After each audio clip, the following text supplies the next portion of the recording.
Olá! Olá! Sejam bem-vindos ao Patramada Criminal, este podcast semanal e dominical. E não sei. Novo ano, novas tentativas de fazer uma introdução nesse canal e novas falhas. Um novo ano da gente sendo medíocre nas nossas introduções. Se os haters acharam que nossas introduções eram um lixo, eles mandaram muito bem. Calma. Era uma boa, é uma boa definição. Parabéns, haters, vocês acertaram nessa. E calma, que vai ficar pior. Oh, meu Deus. Gente, a gente tá mal-humorada hoje, dei um desconto pra gente. A gente já reclamou por 40 minutos, só que a gente continua mal-humorada, dessa vez não adiantou. A gente continua mal-humorada, a gente continua sem estar querendo trabalhar hoje. Hoje nem o podcast, que normalmente a gente não quer trabalhar, mas a gente quer fazer o podcast, a gente quer trabalhar pra gente, no podcast. Hoje nem o podcast tá salvando, gente. Nossa. Hoje tá um mau humor, entendeu? Faltou luz aqui em casa, daí voltou, daí faltou luz, tá um caos. A internet da Renata estava zoada, a bruxa tá solta. Não tá bizarro. E aí teve uma hora que, normalmente, antes de eu gravar, eu tomo um café pra me dar um up, né? Mas como eu tô dormindo muito mal, eu já durmo mal normalmente, mas eu tô dormindo pior que o normal. Eu pensei, eu não vou tomar café agora, vou tomar só um café no dia. Aí eu abri a porta da geladeira pra pegar uma coca, eu parei e pensei, gente, eu não acredito que ainda é quarta-feira. Eu não acredito. Como que ainda é quarta-feira? Como hoje que ainda é janeiro? Ainda é janeiro, Natália. Eu tive essa sensação também ontem, quando eu acordei, na verdade, não foi hoje. Eu acordei e daí eu falei, nossa, e se eu apenas não for trabalhar? Tipo, ainda é terça-feira. Eu já tava exausta. Terça-feira eu já tava, assim, ó, num nível de descontentamento com a semana. Nossa, eu tava indignada, assim. Ai, gente, que horror. Mas amanhã é quinta. Não pra você que tá assistindo. Pra você que tá assistindo, amanhã é segunda e você vai trabalhar de novo. Tudo começa de novo. Mas como é que você falou? Segunda te dá vibe. Segunda é um dia vibes. Segunda eu gosto, porque segunda é uma nova... É um fresh air, assim, é uma nova oportunidade. Você acorda e você fala, essa semana eu estou motivada, eu vou treinar, eu vou estudar, eu vou trabalhar, eu vou fazer um monte de coisa. Você não faz nada. Mas você tá na vibe de quem vai fazer. A intenção então, tá lá, a intenção, né? Tá lá, isso te motiva, sabe? Daí chega a terça, acaba com a sua alma já. Você já sabe que nada naquela semana vai funcionar e você já deixa pra semana que vem. Segunda noite é quando você fala, assim que essa semana passar, vai tudo se acalmar. E daí nunca se acalma. Semana que vem é tudo igual. Que triste. E esse é o vídeo, gente. Essa é a tragédia de hoje, entendeu? Você não ia falar por que segunda é vibes e aí de repente é só. Não, então, porque é uma nova motivação. E daí você chega na segunda noite e você fala: não era isso, nada vai dar certo. Vou dormir. E daí você só. Na semana que vem eu tento de novo. Não, precisa esquentar. Eu acho que. Não sei se é o frio, eu não sei por que eu tô dormindo tão mal. Pode ser o frio, pode ser a ansiedade, pode ser tanta coisa. Eu acho que é aquilo que eu te falei, eu acho que as pernas readaptando, sabe? Tipo, tipo, acho que é isso. Porque pra quem não sabe, a Renata quebrou o dedo, né? Então eu quebrei. Ela tava com a bota. Eu quebrei alguns dedos do pé no Natal. E agora eles estão melhores. Tem um que ainda tá dando um pouquinho de trabalho, mas quando você usa bota, gente, se você teve a sorte de nunca quebrar um osso. Olha, eu nunca tinha quebrado um osso até eu mudar pra Irlanda. Eu mudei pra cá, eu quebrei 2 vezes o mesmo pé. O que é isso? Falta de feijão. Eu como feijão, eu faço feijão toda semana. Falta de feijão com arroz, não é igual os nutrientes do Brasil. Eu não sei o que é, mas né, tipo, em 2 anos eu quebrei o tornozelo e agora quebrei os dedos, né? Mas por conta da bota, porque mesmo com o chinelo, dá um pé fica mais alto que o outro, né? E aí seu corpo se readapta, e aqui em casa tem escada. Eventualmente eu preciso subir dessa escada e fazer as coisas com a bota, com o corpo no ângulo meio desigual. Aí quando eu vou deitar, eu sinto dor, tipo, no joelho e na panturrilha. Bastante dor. Provavelmente é isso. E daí você não acha posição. Exato. Quando você tá com dor no corpo ou quando você tá muito cansado, é muito difícil dormir. O que deveria ser o contrário, deveria ser mais fácil, mas é muito difícil. E no começo eu até pensei, vou tomar um Dorflex, né? Porque no Brasil tudo é o Dorflex. Mas aí eu fui pensando, gente, se eu começar a tomar, eu vou ter que tomar toda noite pra dormir, até cicatrizar esse pé, aí eu não quis tomar. Aí, sabe? É. Enfim, tá vendo? É isso.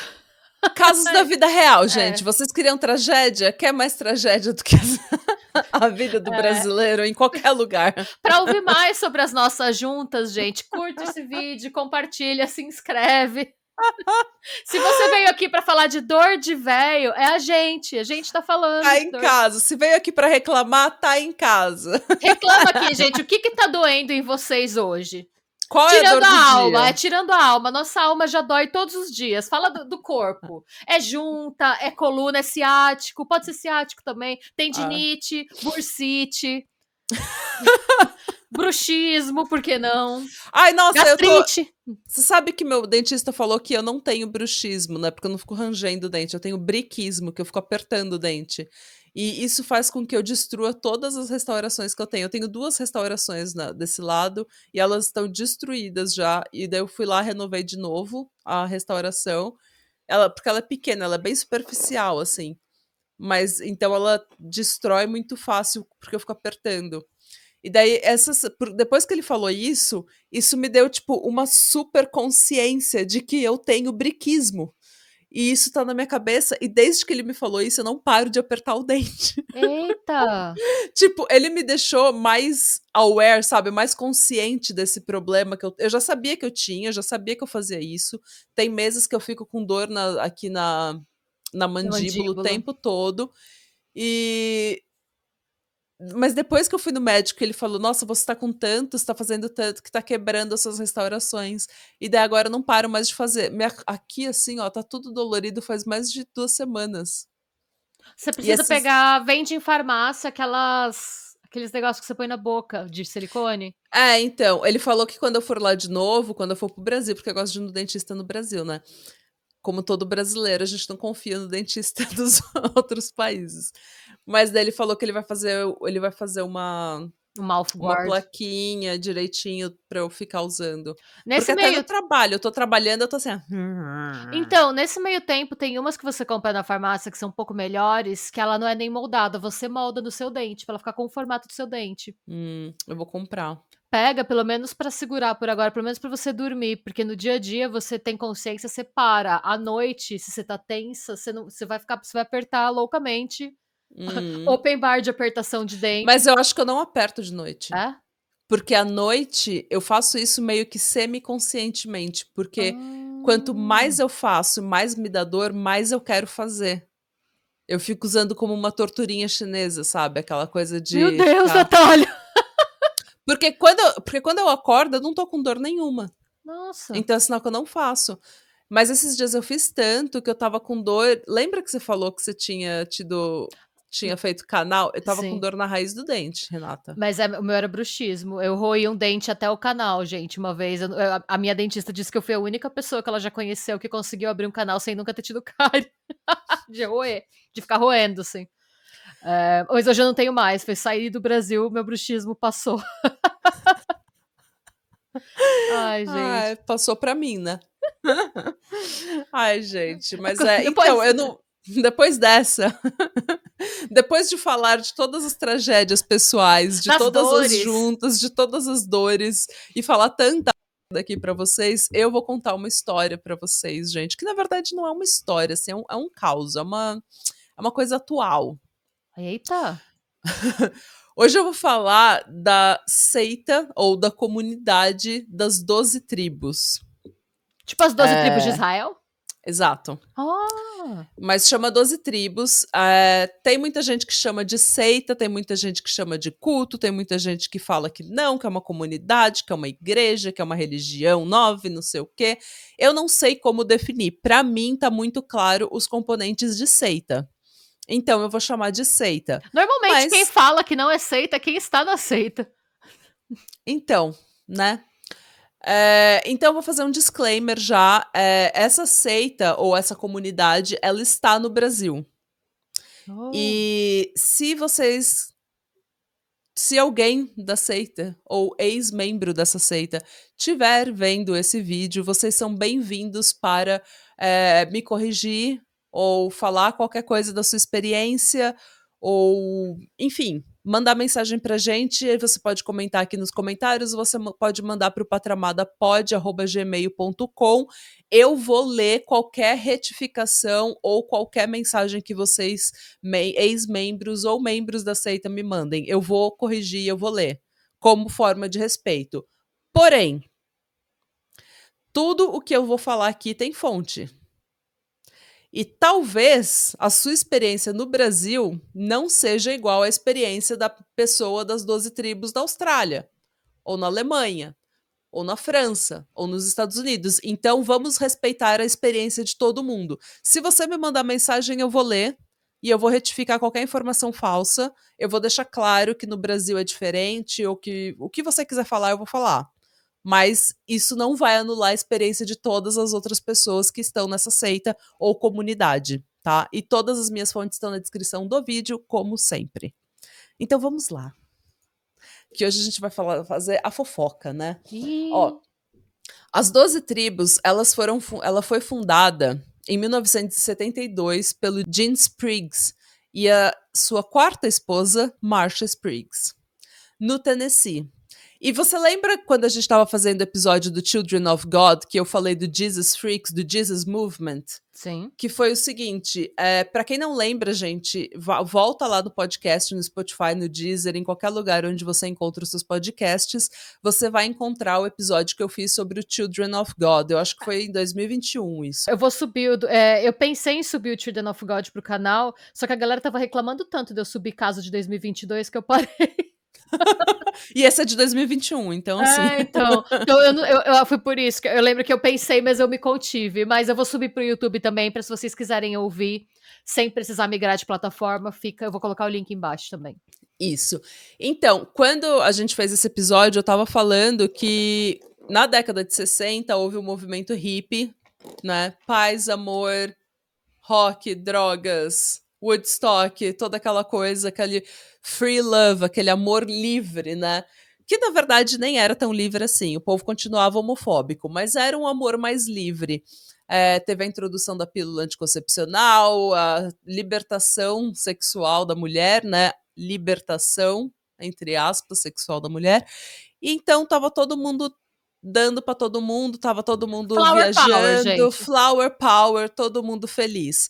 O que acontece? Muita gente, as Natália da vida, se desiludiram com esse movimento porque eles rapidamente perceberam que eles precisavam de estrutura, precisavam de rotina, entendeu? Que eles eram um bando de ansioso, que eles precisavam voltar para a comunidade deles, que eles precisavam, sabe, de estrutura. Tá. Eu sou uma pessoa que eu preciso de estrutura, eu preciso de rotina, eu preciso da minha casa, das minhas coisas. Esse negócio de viver aí por aí, viajando, não é a minha vibe. Eu vou surtar um dia. Vai dar errado pra mim. Eu imagino você falando isso depois de estar dirigindo há um mês numa perua Kombi com várias pessoas aleatórias. Gente, Nossa, eu vou surtar não. um dia, não dá bom pra mim. Não.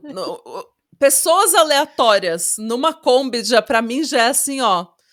Sabe? Só de eu saber que eu não tenho o meu banheiro pra mim lá, pra mim, todos os dias lá, pra quando eu precisar dele, ele estar ali pra mim. Limpo, sabe? Do meu jeitinho, com o meu cheirinho, com tudo assim, sabe? Do jeitinho que eu gosto, já me dá uma ansiedade monstra. Mas então, pra mim... Então, esse tipo de gente que nem eu, esse tipo de gente danificada, eles perceberam que isso não era legal, que eles não gostavam de drogas, que eles estavam desiludidos com esse flower power, com esse amor livre. Eles queriam uma namorada, queriam um cafuné, o povo mais emocionado, uma hipoteca, entendeu? O povo mais emocionado que tinha o sonho de casar e ter filho. E daí, o que aconteceu? Começou, na década de 70, a volta para as raízes, a volta para uma coisa mais estruturada, uma rotina. E com isso, eles começaram também a voltar para a religião. Mas eles não queriam voltar para a religião como os pais deles. Eles queriam voltar para a religião agora com uma mentalidade mais hippie, uma coisa mais paz e amor. Eles queriam fazer a Hannah Montana, o melhor dos dois mundos. É, exatamente. E eles queriam também, tipo, foi o pessoal que começou a falar que Jesus era um hippie, que Jesus era paz e amor, entendeu? Que Jesus era uma. Se ele tivesse se ele tivesse vivo hoje, ele não ia gostar do estado do mundo, entendeu? Porque Jesus era paz e amor. Então, lembra do Pastor Cole. Eu só consigo pensar no pastor cool. Foi aí que surgiram os pastores cools, gente. Sabe, os líderes da juventude, assim, os rocks para Cristo, o pessoal começou a entrar nessa vibe do Jesus Movement, que ficou conhecido, o pessoal que seguia, né, esses jovens hippies para Jesus, né, voltando para a estrutura da religião, a estrutura da família, a estrutura da monogamia. Esse pessoal começou a ser chamado de Jesus Freaks.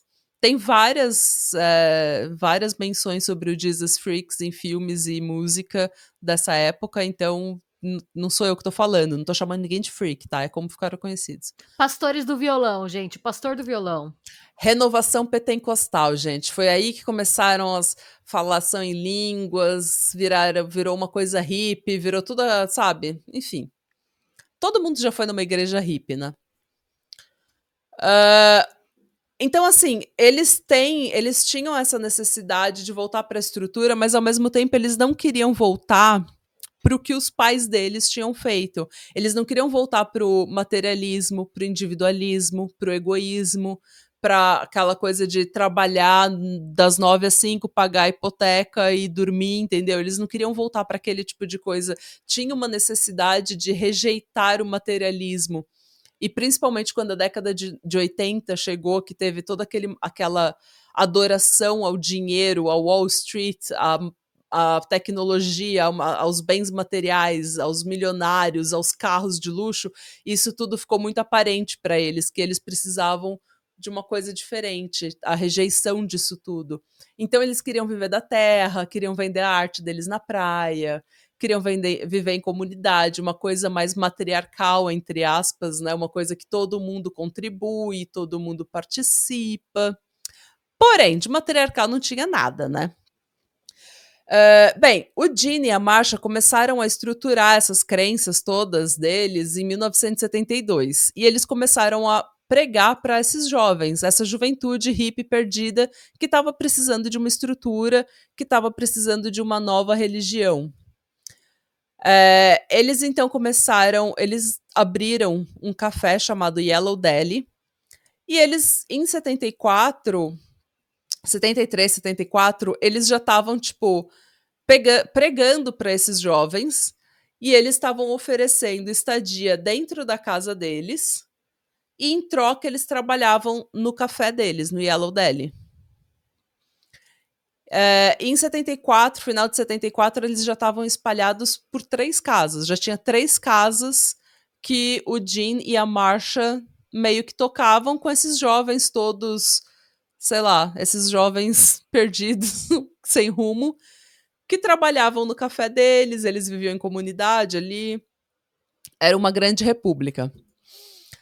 Em 1985, depois do massacre de Jonestown, teve um movimento anti-seita nos Estados Unidos. Foi quando todo mundo abriu os olhos para o que essas seitas, essas comunidades da década de 70, essas religiões de nova era e não sei o que da década de 70 eram. Então foi aí que todo mundo começou a ficar esperto. Eles foram meio que expulsos do Tennessee e eles tiveram que ir para Vermont, tiveram que se espalhar para outros lugares. E esse grupo que começou como uma pequena comunidade, hoje tem um estado milionário, sustentado por propriedades, agricultura e diversos business no mundo, incluindo cafés e restaurantes como o Yellow Deli. O Yellow Deli está no mundo todo, inclusive no Brasil. Ah, é uma rede? É uma rede. E o Yellow Deli esse café... Ele é meio tipo, você vai lá, compra um sanduíche, provavelmente o sanduíche é maravilhoso, porque, por exemplo, no Brasil, eles têm plantação de chá verde, e o chá verde que eles produzem é tão bom que eles exportam para todos os Yellow Delis e Meu para outros Deus. cafés do mundo. Então, assim, provavelmente é uma puta comida gostosa, sabe? Uma comida orgânica, uma coisa mais fresh, sabe? Uma coisa mais fresca, mais saudável. E daí você chega lá para comer esse sanduíche e o povo começa... Hi, você já ouviu falar de Jesus hoje? Meu Deus, esse é meu pior pesadelo. Eu só queria comer o sanduíche, Só sabe? queria um lancho. Então, e daí nesses cafés tem as publicações, tem os livros, as revistas, né, deles, com toda a filosofia de vida. Então, às vezes, você é um jovem que está numa situação vulnerável, você está precisando de sei lá, de um lanche, de uma paz, sabe? Você tá tendo um dia difícil, o mundo tá te maltratando, porque o mundo maltrata a gente, O né, mundo gente? maltrata. O mundo maltrata. Então, se todo mundo tem uma. Eu mesmo já tenho dias que eu quero me juntar a uma seita e sair andando, sabe? Nossa, sim. Porque. Hoje, sem querer, eu escutei o Dado Dolabella cantando, eu quase me juntei a qualquer seita que qualquer um que me prometesse nunca mais escutar aquilo, eu teria ido. Exato, a rejeição ao mundo moderno, a Exatamente. necessidade de rejeitar o mundo moderno que deixou o Dado Dolabella chegar às nossas telas, existe, ela é grande. Sim. Então, o que aconteceu? Você chega lá e eles meio que, tipo, te recrutam através dos cafés, assim. Porque é um café jovem, hippie, uma coisa, tá, que você Deve ter uma acha... decoração incrível, Vila Madalener, né? Sim, negócio, comida orgânica, chá verde, vem com a gente vive da terra, sabe? Todo mundo trabalha em comunidade, ninguém, sabe, esse negócio de salário, a gente não... Deve ter vários hipster moderninhos que estão lá pra, tipo, mostrar, pra ser as caras da religião, né? Pois é. Não, e assim, quem trabalha nesses Yellow Delis sem ser pago são os membros da comunidade, né, da seita. Então, é um free labor, né, o trabalho de graça. Mas então eles estão lá, eles estão pregando o estilo de vida deles. Para poder se juntar a essa seita ou essa comunidade, chame como você quiser, você precisa abrir mão de todos os seus bens materiais, entregando tudo para a comunidade. É claro que você tem que entregar tudo pra comunidade. Claro. Porque é aquele meme do Pernalonga, sabe, comunista, assim, É. nossos bens. E você precisa trabalhar para a comunidade, né, de graça, longas horas, não pagas, no café Yellow Deli, ou em fábricas de vela e de cosméticos que eles têm, ou em plantações. De alguma forma você precisa contribuir, tá? E você abre mão de todos os seus eletrônicos e de qualquer material de leitura não aprovada pela religião, pela comunidade. E qual que é a religião? A religião é fundamentalista cristã. E eu vou falar agora de alguns aspectos do fundamentalismo cristão. E eu quero deixar bem claro que eu não estou atacando a religião cristã como um todo. Eu não estou atacando ninguém, na verdade. Faça o que você quiser, tá? Então, eu só quero deixar bem claro que isso não é um ataque ao cristianismo. Eu estou falando da versão mais fundamentalista, daquela mais ortodoxa, mais rústica de todo o cristianismo, que vai além da fé, sabe? Então, eu só quero diferenciar isso dos cristãos modernos, dos cristãos, entre aspas, normais aqui, desse lado da seita. Não tô atacando o cristianismo, porém, eu vou falar algumas coisas da história do cristianismo e que eu já comentei em alguns outros episódios e eu fui acusada de atacar o cristianismo ou de demonizar o cristianismo. Eu só queria deixar bem claro, gente, que se a história da sua religião te ofende, o problema não sou eu. Dan, dan, dan, olha o shade. As fontes estão aqui. Se você for me corrigir, corrija com fontes também, tá? Porque eu não tirei isso da minha cabeça. Então, assim, mas se a sua religião te ofende, talvez, sabe, Nazaré calculando, assim. Pense, vamos pensar um pouco, pense bem.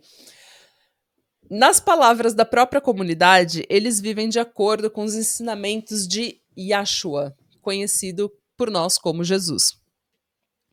Eles acreditam que o homem tem 3 destinos, que você pode ser injusto ou imundo, que são obviamente as pessoas ruins, que irão parar irão para o lugar preparado para Satanás e seus anjos, experimentando para sempre e sempre uma segunda morte no eterno mar de fogo.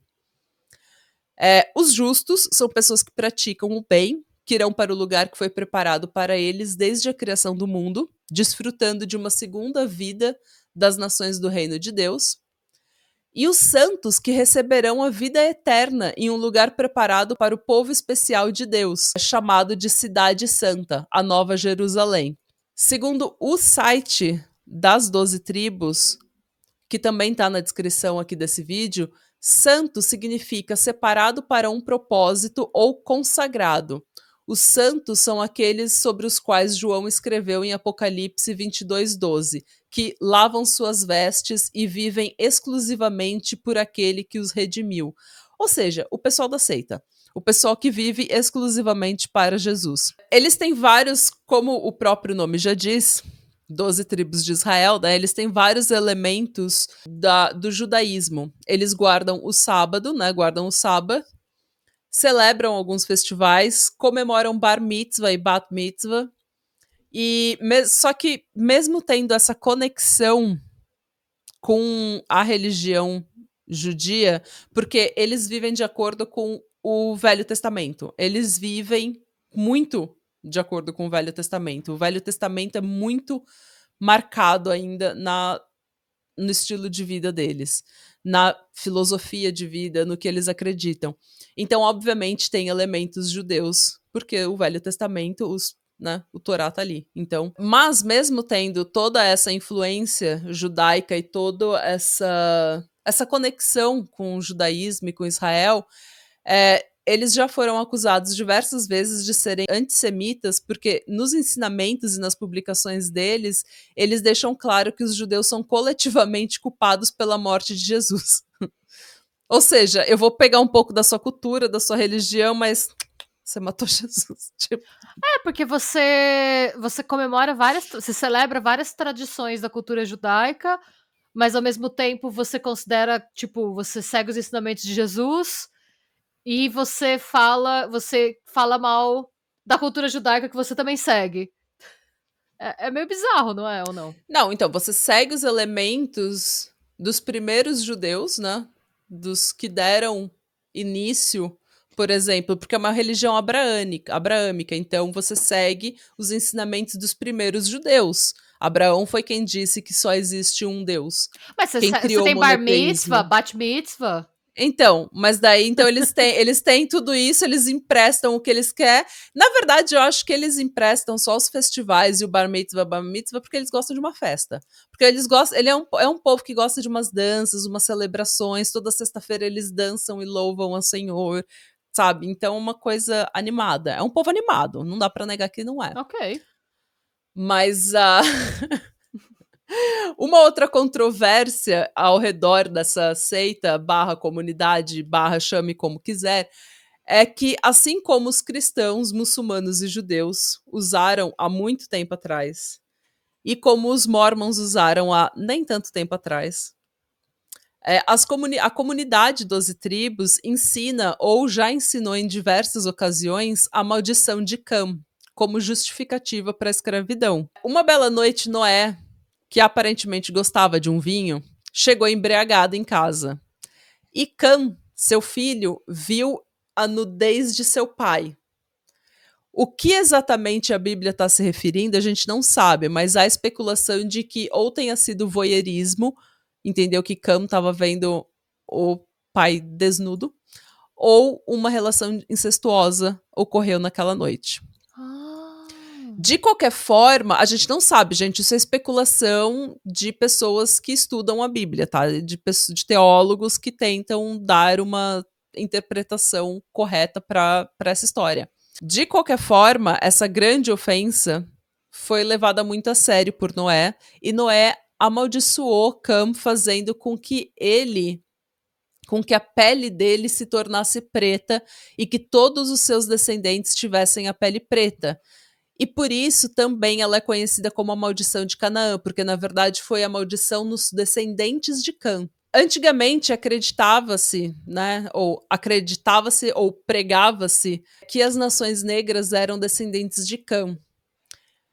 E segundo um relatório de 2018 da Southern Poverty Law Center, a comunidade 12 tribos ainda ensina que a escravidão foi uma ótima oportunidade para os escravos para que eles pudessem trabalhar nas Américas e assim serem dignos das nações. Que horror! Ou seja, eles foram trazidos para as Américas, então eles se livraram das terras de Cã, da maldição de Cã. Eu tô horrorizada. Essa maldição de Cã é uma bosta, porque todas as religiões do mundo já usaram essa bosta pra falar que você tem a pele negra, então paciência, você não é escolhido, a escravidão tava tudo bem. E isso, gente, o judaísmo já fez isso, o islamismo já fez isso, o cristianismo já fez isso, entendeu? Todo mundo justificou a escravidão dessa forma, tá? É que depois até o mormonismo, como eu falei, depois eles reverteram essa interpretação falando que acho que não é bem assim. Mas até aí o problema já estava, né, criado. Isso tudo foi descrito em um artigo do New York Post que acusava a comunidade de ser racista. Então tá aqui na descrição do vídeo, se você quiser ler esse artigo do New York Post e quiser contestar isso que eu tô falando. Porém, vale lembrar que há membros negros na comunidade, há líderes negros na comunidade, por exemplo, o Yohanan Abraham, que, detalhe, esses nomes hebreus eles recebem quando eles chegam na seita, eles mudam de nome. Tá. Né? Que isso, pra mim, é uma puta coisa de seita, quando você muda o nome de uma pessoa, porque Sim, você tá removendo uma camada da sua identidade. Tudo que era antes da seita foi removido, você agora é uma nova pessoa.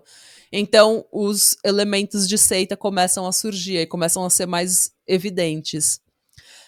O Yohanan Abraham, um líder negro, disse que os ensinamentos que foram mencionados pela Southern Poverty Law Center que eles tinham sido tirados de contexto e que não há uma aplicação prática na vida da comunidade. Tipo, esses ensinamentos não têm aplicação prática na comunidade. Não existe nada que, na prática, seja racista nessa comunidade.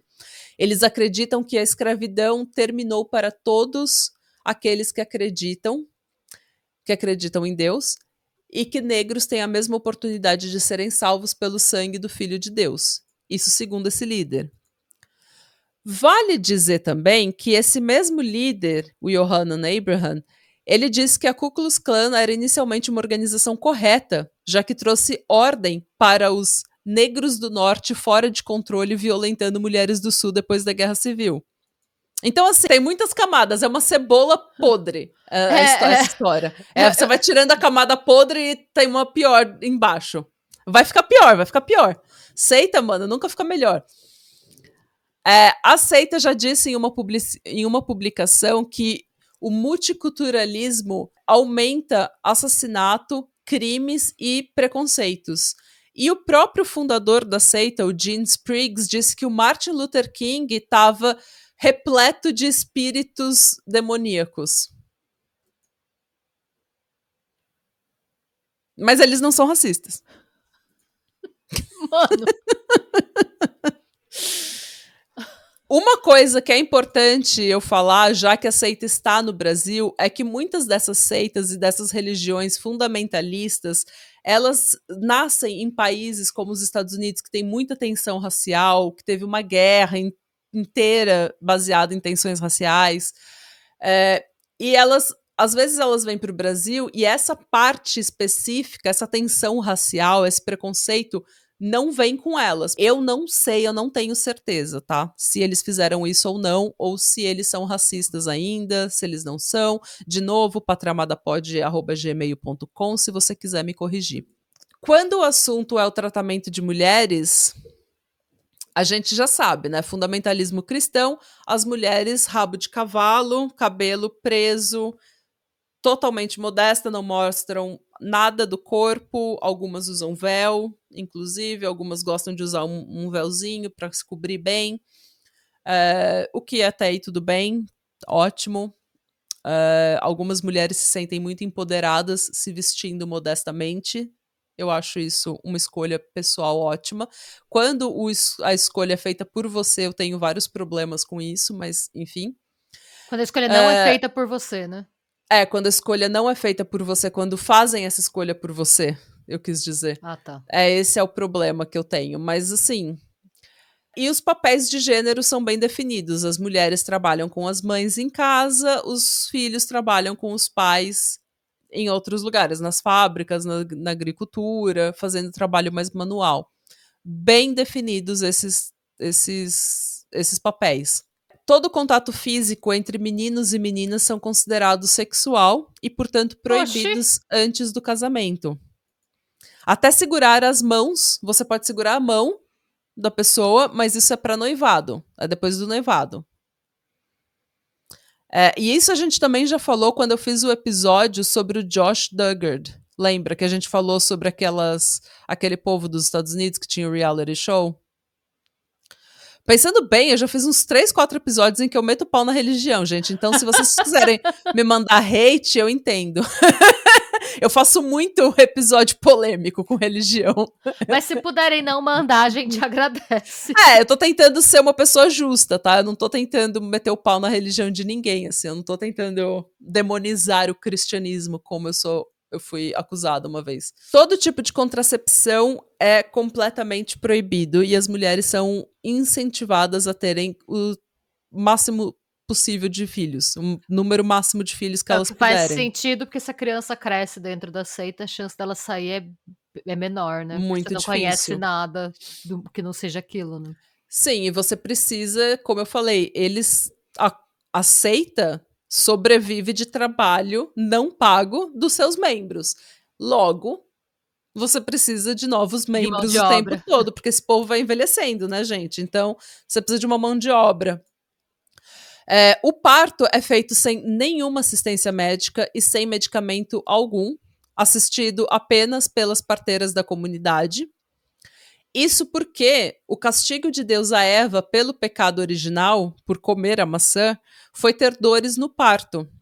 Então, todas nós, descendentes de Eva, precisamos passar por isso.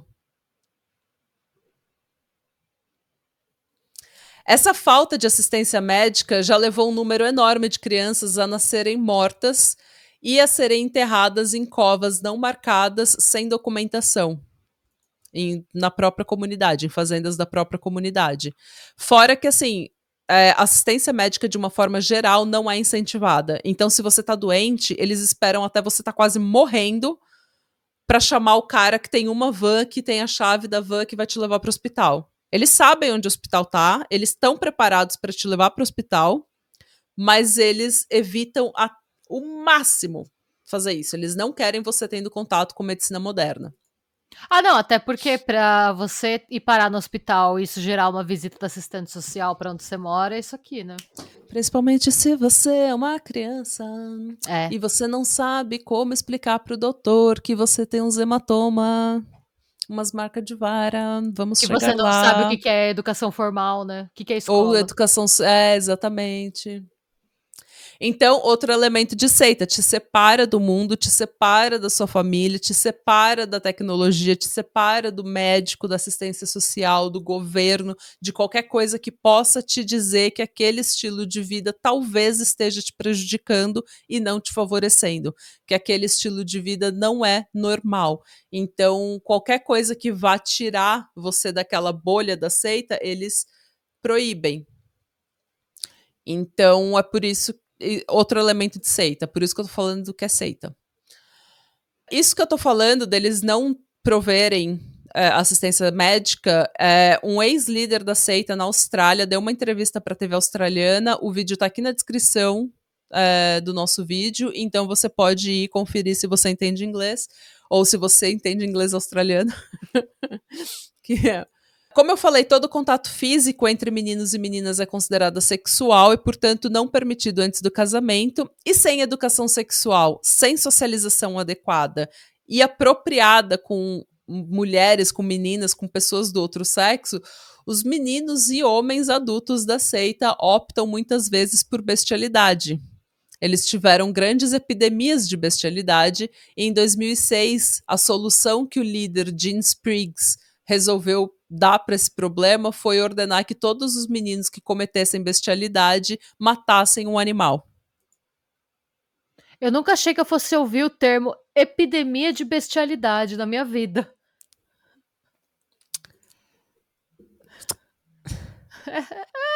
E daí a gente chega no motivo pelo qual eu quis fazer esse episódio. Como são tratadas as crianças nesse grupo? As crianças são literalmente treinadas. Elas são treinadas para obedecer acima de tudo. E é instruído que os membros da seita usem a vara para levar seus filhos à submissão. Ou seja, a criança desobedece, vara. E eu falo vara porque é literalmente uma vara. Se não é uma vara Bambu? de bambu, de árvore, sabe aqueles negócios de. Aquela vara de plástico de segurar balão? Sim. Então. Então, the rod, né, a vara é uma coisa que é mencionada na Bíblia, né? Você cria o seu filho na vara para que ele não, sei lá, para que ele saiba os caminhos de Deus, whatever. O que hoje é crime, né? Segundo a Tessa, uma ex-membro que cresceu em Picton, na Nova Zelândia, toda brincadeira que envolvesse fantasia, como brincar de boneca, fingir que você é professora, whatever, era proibido. Ela também não podia brincar com o irmão dela, o Bryson, ou com nenhuma outra criança sem supervisão de adultos. Isso porque eles não podiam se tocar, eles não podiam fazer qualquer coisa que os adultos considerassem impróprios. Ela recorda de ter visto o irmão apanhando com apenas 2 anos de idade. Ex-membros criados no grupo relatam terem apanhado ou terem testemunhado, terem visto crianças apanhando cerca de 30 vezes ao dia, por qualquer coisa. Então você usa o rabo de cavalo um pouco mais alto, um pouco mais sensual, vara. A criança, quando ela tá. Sabe quando você tá trocando a fralda da criança e ela tá tipo, e as perninhas pra lá, ela tá toda feliz? Vara. Uma criança, para você trocar a fralda dela, se ela tiver muito energética, se ela tiver muito vara. Eu acho que eu falei naquele episódio do Josh Dugard, eu não tenho certeza, mas eu acho que eu falei sobre isso. Tem uma técnica que fundamentalistas cristãos usam, que é a técnica do cobertor, que é uma sim, técnica de treinar as crianças, que você coloca ela no que cobertor. Ela não pode sair do cobertor. E sim, se ela for engatinhar para outro lado, bora. E daí você cria a criança obedecida, como ela treinada, como se fosse um cachorro. É a mentalidade de jaula, né? Como se fosse um cachorro. Ela cresce apanhando pra ser treinada como um cachorro. E eu acho que isso me deixa muito pistola, porque, assim, obviamente, seita tem toda uma manipulação emocional e tal, mas se você é um adulto que entrou numa seita, você fez uma escolha, por N motivos, claro. Você entrou por N motivos, N situações da sua vida que te levaram àquilo, mas justo ou não, você fez uma escolha. Agora, as crianças que estão lá, elas não escolheram aquilo. Não. Aquela violência, aquilo foi imposto a elas, sem que elas, tipo, e elas estão totalmente indefesas. E o que elas estão passando nesses primeiros anos vai acompanhar elas pela vida inteira. E assim, esse líder que eu falei, que deu uma entrevista pra TV australiana, ele ajudou a fundar as 12 tribos na Austrália, ele era líder da comunidade e ele saiu porque ele falou que ele não conseguia disciplinar as crianças dele. Ele falou, quando é a sua filha, quando é seus filhos, você pensa 2 vezes. Porque você sabe que tá errado. Você sabe que tá errado você bater numa criança de vara. A criança não entende. E eu sei que eu já vou receber vários comentários ou coisa de gente falando, ai, eu apanhei dos meus pais e hoje em dia eu sofro do trauma que chama respeitar os mais velhos. Não, gente, tem estudo após estudo após estudo que comprova, nos últimos 50 anos, qualquer estudo sobre educação infantil comprova que qualquer tipo de violência psicológica e física em uma criança gera um trauma, gera ansiedade, gera depressão, gera diversos problemas. Então, e esse negócio de, eu apanhei, eu estou bem. Não, você não tá bem. A sociedade brasileira é agressiva, a sociedade brasileira tem vários problemas, sabe? E você sabe que você não tá bem. Se você parar pra pensar, você sabe que você não tá bem. Para de falar merda. Pessoa randômica que eu inventei na minha cabeça.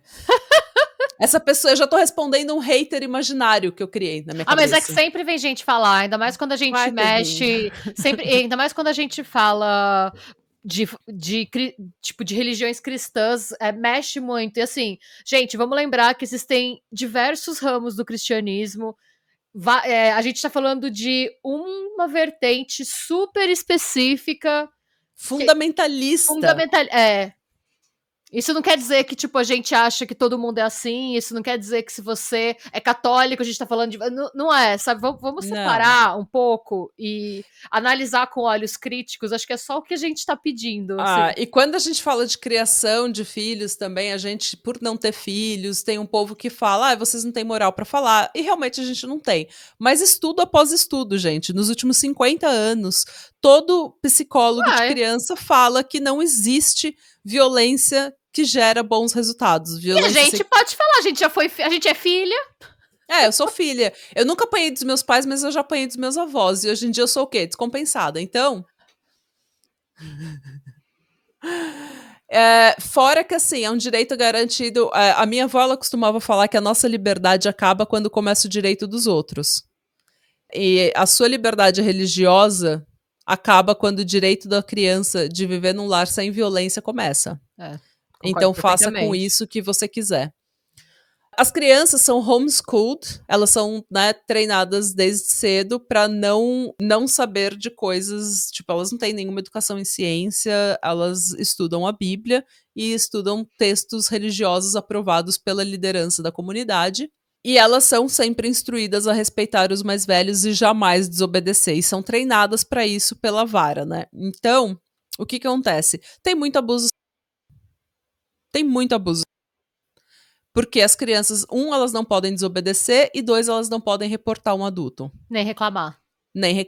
Porque se elas fizerem isso, vara. Então, elas têm e elas não têm nenhuma educação sexual. Elas não têm nenhuma educação do que é trauma, do que é abuso, do que é violência. Então, elas não têm um professor para dizer que isso não é normal. Elas não têm uns amigos da escola para elas verem como outras crianças estão crescendo e como as outras crianças estão se desenvolvendo, como as outras crianças vivem.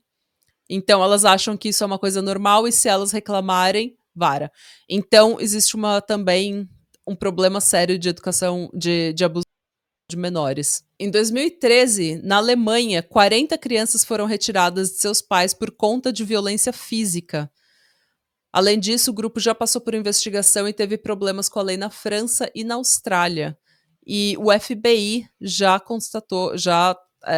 revelou que eles são alvo de investigação, já tem um histórico grande de investigação por maus tratos à criança, mas que porque sempre quando você vai processar, quando você vai indiciar um pai, isso entra muito na questão da liberdade religiosa, então sempre tem advogados, tem pessoas que vão lá e acham todos os loopholes, né, da lei para fazer esse tipo de coisa desaparecer.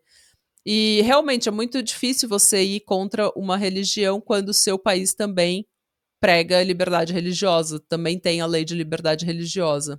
E deve ser difícil você conseguir gente para depor, para você montar um caso, né?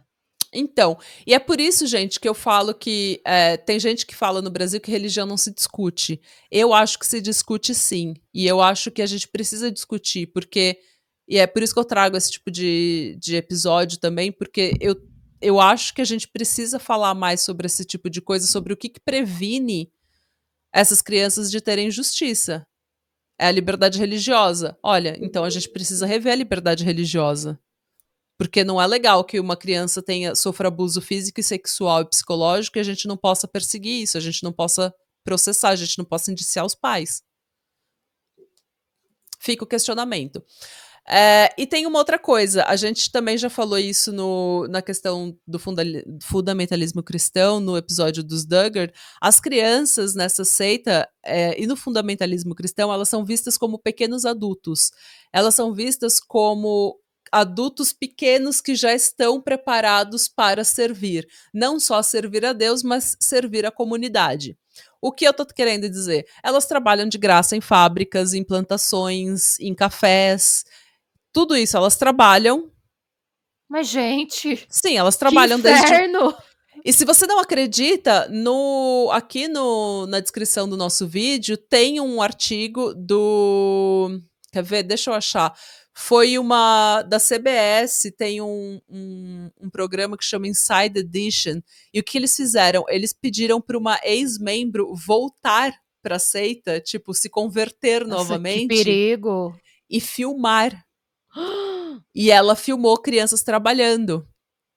E teve também o Inside Edition, tentou falar com alguns membros e tal, e eles viram um menino de 6 anos trabalhando na fazenda, e eles perguntaram como que vocês mantêm as crianças trabalhando e tão educadas e tal, porque é difícil fazer uma criança trabalhar.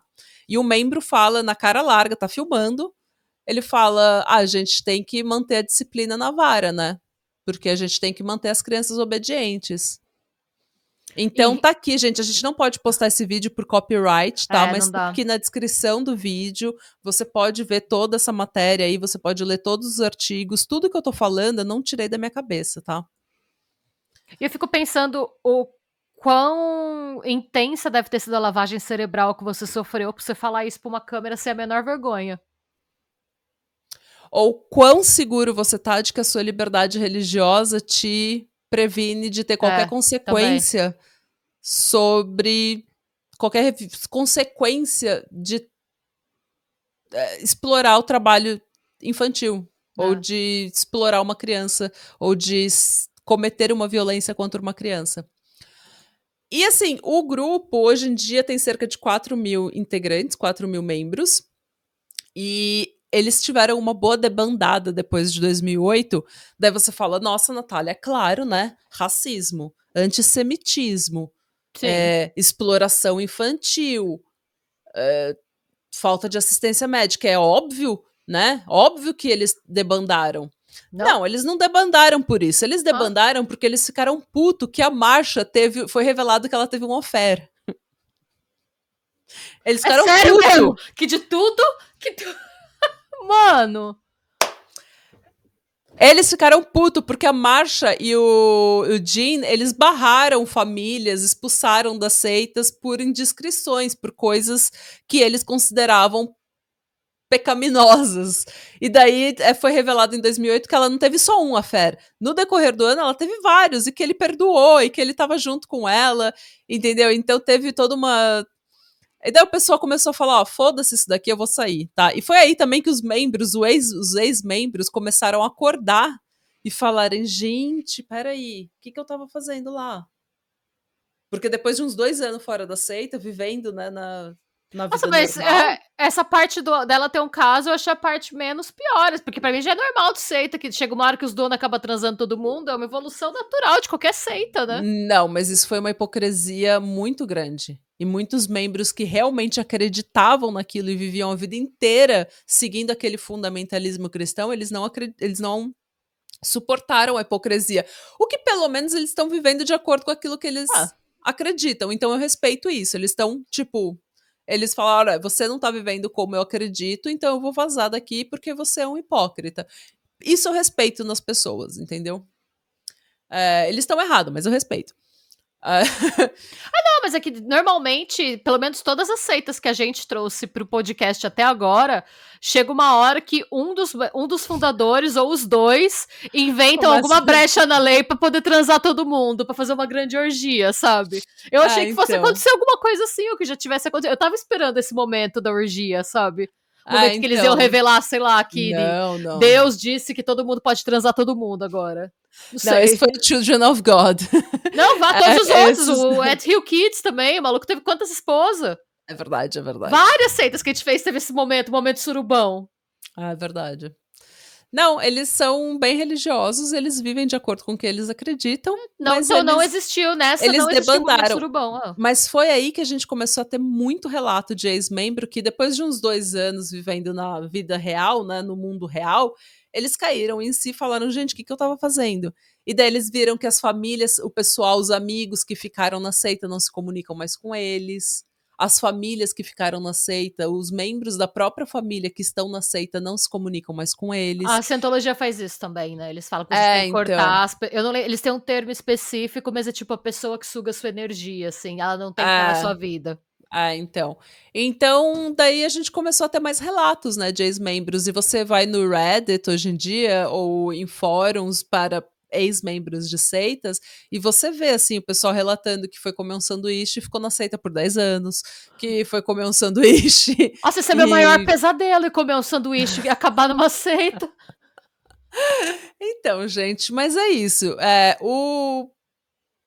Eu quis fazer esse episódio por causa da questão de direitos das crianças mesmo, da criança e do adolescente que tá sofrendo exploração, que tá sofrendo abuso sexual, que tá sofrendo violência psicológica e física, e a gente barra naquela questão da religião, da liberdade religiosa, e eu acho que a gente tem que debater um pouquinho mais, ou pelo menos ter esse tipo de informação. Não precisa debater, mas ter esse tipo de informação, sabe? Claro, Saber que isso existe, que é para quando vir uma lei, para quando vir alguém falar, hey, essa questão da liberdade religiosa, vamos debater um pouco, a gente possa debater também, a gente tem um pouco mais de informação para claro.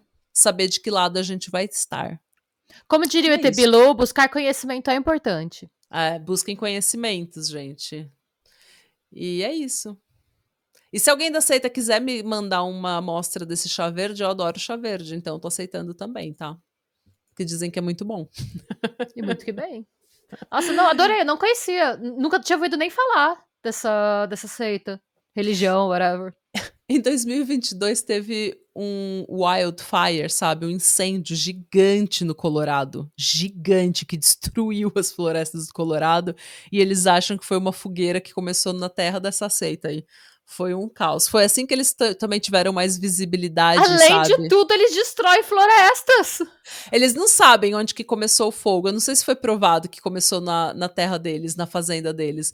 Mas foi aí que todo mundo começou. Ei, o que vocês estão fazendo aí, esse povo dançando do lado dessa O que é esse fogueira aí? povo no mato? Esse povo do mato aí. Daí eu não sei se eles foram indiciados por algum crime. Eu acho que não. Não foi. Não foi. Acho que não deu em nada isso daí. Mas o povo só falou: volta pro mato e tchau. Gente. E é isso, gente. Eu espero que vocês tenham gostado do meu episódio de hoje. Nossa, eu adorei. Tenho várias perguntas. Alguém já comeu sanduíche de lá? Me contem se é bom. Sim. E aí, gente, eu acho que assim. Eu tenho várias perguntas, ela fez uma. Chocada, ela continua no estado de Eu tô choque com de fome. transe. Não, mas eu fiquei chocada. Tem várias perguntas, assim, tipo. Ai, não sei, gente. Deixa seu comentário aqui nesse vídeo. Eu achava que esse vídeo ia ter 20 minutos, tem 1 hora, gente. Então, deixa aí os seus comentários, as suas críticas, sugestões, seus Suas elogios. experiências. Você já fez parte de uma seita, sendo essa ou não? Como que foi? Eu acho que assim, o que eu deixaria, tipo, uma lição, né? Qualquer religião ou whatever que você. Pelo qual você se interessa, que você percebe que tenta controlar os livros que você lê, eu acho que já tem que ter uma red flag, porque assim, é, não faz sentido um lugar que quer seu bem te impedir de ter acesso a conhecimento, sabe? É só isso que eu tenho a dizer. Assim, se querem controlar, se existe uma coisa que você não tem que ler, não tem por que você não tem que ler, qual que é o perigo de você ler Gente, algo? o dia que barrarem o livro da Paris Hilton, aí você tem que ler o livro dela. Se estão Sim. tão barrando um livro, é porque alguma coisa lá você tem que ler. Então assim, tem que ficar esperto. Até porque, gente, tem escola em Santa Catarina que tá barrando o livro. Então é uma coisa que existe, tá muito mais próximo da nossa realidade do que a gente imagina, sabe? Então, Sim, na Flórida estão barrando livro, qualquer livro que faça menção à homossexualidade. Ah, homossexualidade nessa seita não preciso nem dizer, né? é. Vara. Gente, pra mim o que fica é desconfie de qualquer pessoa e qualquer instituição que tenta tirar o conhecimento de você, porque quem quer que esteja fazendo isso não quer o seu bem. E que te isole. E que te isole. Qualquer religião, qualquer grupo, qualquer comunidade que te isole de pai, mãe, de professor, de médico. O que eles estão querendo que você não veja? Então, é isso, gente. E sejam bons e busquem conhecimento, gente. Busquem conhecimento. Busquem. E debatam. E religião se discute sim, tá? Se discute sim, precisa. E política também. E é isso. E tchau. Cansei de militar. A militância, quando é boa, dá até sono. Sim. Tchau.